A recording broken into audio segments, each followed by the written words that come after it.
दोस्तों, मैं Arif Khan crime exposure news room से।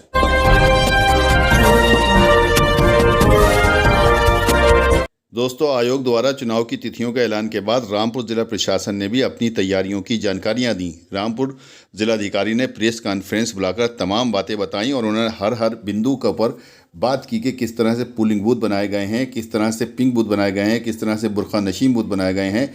इस वीडियो में आपको पूरी जानकारी मिलेगी कि रामपुर में चुनाव किस तरह से संपन्न कराया जाएगा। बस शुरू से आखिर तक इसको देखते रहिए ताकि आपको वो तमाम जानकारी मिल सके जो आने वाले विधानसभा चुनाव में होने के लिए तैयार की गई है। आगामी विधानसभा के निर्वाचन होने हैं, उसके लिए निर्वाचन कार्यक्रम की घोषणा कर दी गई है और जैसे ही निर्वाचन कार्यक्रम की घोषणा हुई है पूरे प्रदेश में आदर्श आचार संहिता लग गई है और उसका अनुपालन करने के लिए भी जो हमारी 5 विधानसभाएं हैं वहाँ के हमारे रिटर्निंग ऑफिसर, वहाँ के पुलिस ऑफिसर और जो अन्य हमारे चाहे ब्लॉक्स के अधिकारी हों, नगर पालिकाओं के अधिकारी हों, सब लोगों ने उसका अनुपालन कराने की दिशा में काम कल से ही शुरू कर दिया था।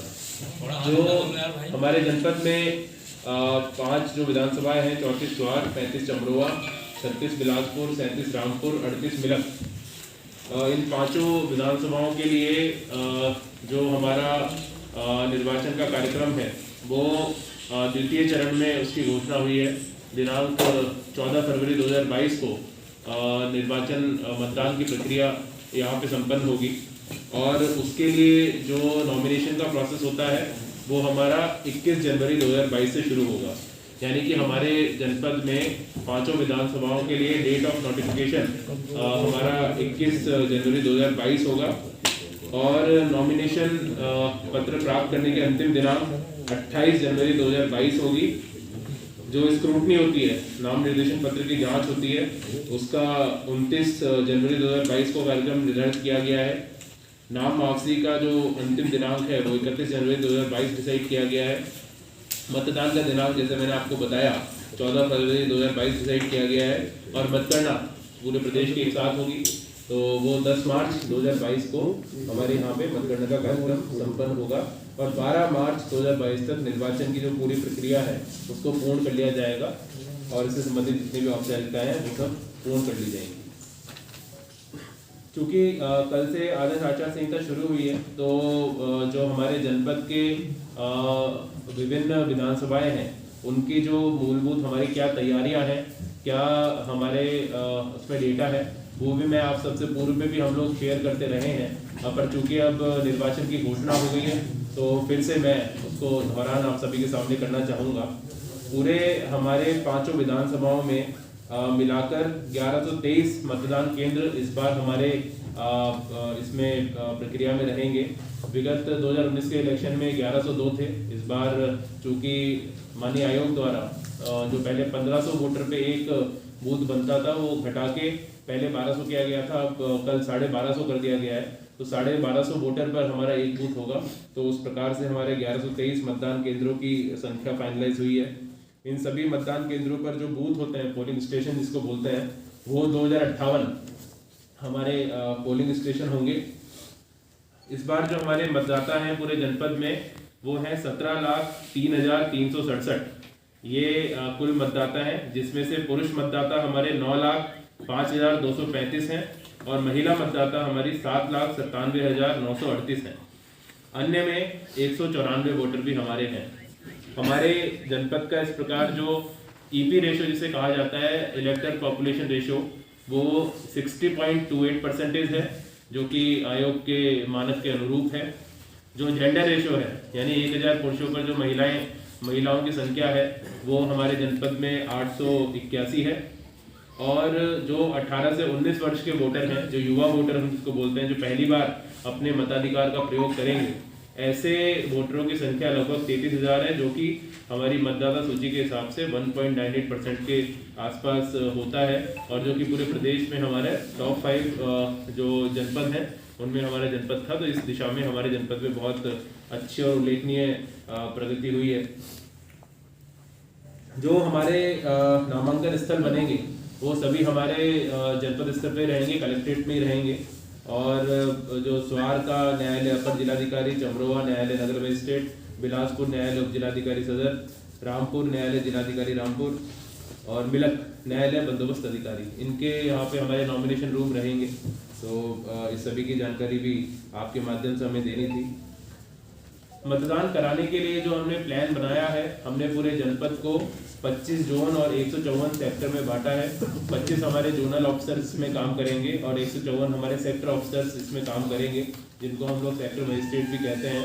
उनकी सेक्टर मजिस्ट्रेट की विजिट अभी हम लोग कराएंगे, जो बूथ पर अश्योर्ड मिनिमम फैसिलिटीज, ताकि जितने मतदाता हमारे बूथ पर जाएं। इस बार आप सभी को पता है कि कोविड को लेकर भी माननीय आयोग की गाइडलाइंस, बहुत व्यापक गाइडलाइंस आई हैं और कोविड की चुनौती जो सामने हमारे, उसको पार पाने के लिए और उसको ध्यान में रखते हुए मतदाताओं और जो हमारे पोलिंग पर्सनल जो मतदान कराने के लिए जाएंगे, उनके स्वास्थ्य को ध्यान में रखते हुए कोविड गाइडलाइंस का भी बेहतर तरीके से अनुपालन कराने की दिशा में प्रयास किया गया है। जो जैसे कि चाहे नंबर ऑफ बूथ बढ़ाना हो, बूथ पर एंट्री एग्जिट की संख्या बढ़ाना हो, 5 से ऊपर जो बूथ हैं हमारे पूरे जनपद में, लगभग 40 मतदान केंद्र हैं जहां पे 5 से ऊपर बूथ हैं, उनका निरीक्षण मैंने और एसपी साहब ने भी व्यक्तिगत रूप से किया है। हमारे सारे जो आरओज हैं, एसडीएम्स हैं, उन्होंने भी व्यक्तिगत रूप से किया है और उनको मैंने डायरेक्शन दिए थे कि वहाँ पे भीड़ एक साथ इकट्ठी ना हो, इसके लिए सेपरेट एंट्री एग्जिट के प्लान वो लोग बनाए और जहाँ जहाँ पे स्थल पे ये सुविधा उपलब्ध थी और जहाँ गुंजाइश थी, तो वहाँ पर एंट्री एग्जिट का से अलग अलग उन्होंने पॉइंट्स बनाए हैं। इसके अलावा चाहे शेड की व्यवस्था हो, पानी की व्यवस्था हो, टॉयलेट की व्यवस्था हो, तो वो सारी चीज़ें वहाँ पे बूथ पे पर्याप्त मात्रा में देखने को मिलेंगी। पिंक बूथ भी एक महत्वपूर्ण पहलू है। लगभग हमने डिसीजन लिया है कि 30 पिंक बूथ हम अपने जनपद में पूरे बनाएंगे। पिंक बूथ का तात्पर्य होता है कि बूथ में पूरी जो पोलिंग पार्टी होती है वो हमारी महिला कर्मियों की पोलिंग पार्टी होती है और उनके द्वारा ही पूरी मतदान की प्रक्रिया संपन्न कराई जाती है। इसका उद्देश्य ये है कि एक तो महिला सशक्तिकरण करना, मतदान की प्रक्रिया में महिलाओं को सहभागिता बढ़ाने के लिए उनको एक संदेश देना, तो वो भी हम लोग प्रक्रिया अपनाएंगे। पर्दानशी बूथ भी हम लोगों ने 62 आइडेंटिफाई किए हैं और वहाँ पर भी अलग से हमारी महिला मतदान कर्मी की तैनाती होगी जो कि आइडेंटिटी चेक कर सके। हमारा जो पोलिंग पार्टी का प्रस्थान और वापसी कृषि उत्पादन मंडी समिति रामपुर से होगा, इसको हम लोगों ने, मैंने इसमें आदेश कर दिए हैं, इसको हम लोग अधिकृत करने जा रहे हैं और अन्य जो एक्टिविटीज़ हैं मंडी में उन सबको अभी वहाँ से बंद किया जाएगा। वहाँ के एसोसिएशन से भी हमारी बात हो गई है इस दौर की, तो उसको भी हम कंप्लीट करा लेंगे। वहाँ पे जो हमारे स्ट्रॉन्ग रूम बनते हैं वो हमने पर्सनली, मैंने लगभग 10 से 15 दिन पहले विजिट किए थे। जो कमियाँ थी वहाँ पे वो PWD डिपार्टमेंट, नोडल डिपार्टमेंट उसका रहेगा, वो उसको पूर्ण कराएगा।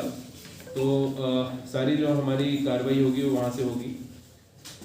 चूँकि आचार संहिता लग गई है और जो 24 घंटे में, 48 घंटे में, 72 घंटे में कार्रवाई की जाती है वो हमने स्टार्ट कर दी है। 24 घंटे में जो कार्रवाई की जाती है, जितने होर्डिंग्स हटाना, बैनर, पोस्टर, वॉल राइटिंग, तो उन सब पे हमारी टीमें लगी हुई हैं। पहले से ही हमारी सारी टीम्स को मैंने 3 तारीख को यहाँ पे ब्रीफ किया था कि चिन्हीकरण कर लें, ताकि जब आचार संहिता लगेगी तो तत्काल उस पर कार्रवाई शुरू हो जाए। और आप सभी मीडिया बंधुओं ने भी देखा है और पूरी टीम उसमें लगी हुई है और उसको। जिलाधिकारी ने यह भी कहा कि जो लोग बहानेबाजी करके अपनी ड्यूटियां कटवाने का प्रयास करेंगे उनके पर सख्त कार्रवाई की जाएगी, लेकिन जिनकी समस्या जेन्युइन और जायज़ होंगी उनके बारे में विचार करके उनको ड्यूटी अवमुक्त किया जा सकता है। दोस्तों, अगर वीडियो पसंद आई हो तो लाइक कीजिए, शेयर कीजिए और चैनल को ज़रूर सब्सक्राइब कीजिए ताकि डायरेक्ट नोटिफिकेशंस आप तक पहुंचते रहें।